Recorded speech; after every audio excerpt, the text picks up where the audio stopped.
CBRN, chemical, biological, radiological, nuclear attacks are a very real and serious threat to national security. As a result, defense strategies have been developed to protect civilians and military personnel from such attacks. In this article, we will discuss what CBRN attacks are, the defense strategies employed to prevent them, and the importance of being prepared.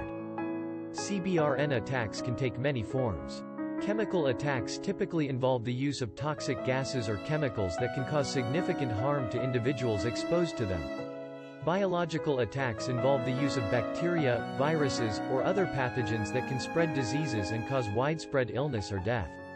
Radiological attacks involve the use of radiation, such as a dirty bomb, which can cause harm through exposure to the radiation or the spread of radioactive materials. Finally, nuclear attacks involve the use of a nuclear weapon, which can cause widespread destruction and death. To defend against CBRN attacks, a multi-layered approach is typically employed. This includes measures such as developing early warning systems to detect potential attacks, training personnel to recognize and respond to potential threats, and deploying specialized equipment to protect individuals from exposure. One of the most important defense strategies is the development of protective gear that can shield individuals from CBRN attacks. Protective clothing, such as gas masks, hazmat suits, and respirators, are used to protect individuals from exposure to hazardous materials. In addition, air filtration systems are used to ensure that the air in a building or vehicle is free of harmful toxins. Another important defense strategy is the development of decontamination protocols.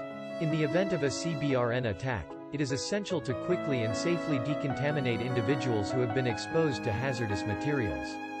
This can involve a range of measures, such as showering, removing clothing, and disposing of contaminated materials.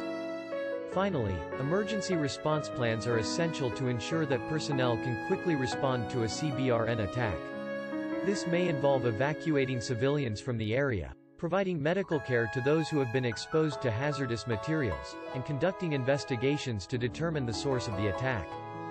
In conclusion, CBRN attacks are a very real and serious threat to national security.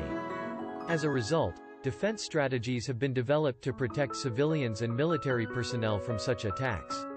These strategies involve the development of protective gear, decontamination protocols, and emergency response plans. It is essential that we continue to invest in these strategies to ensure that we are prepared to respond to any potential CBRN attack.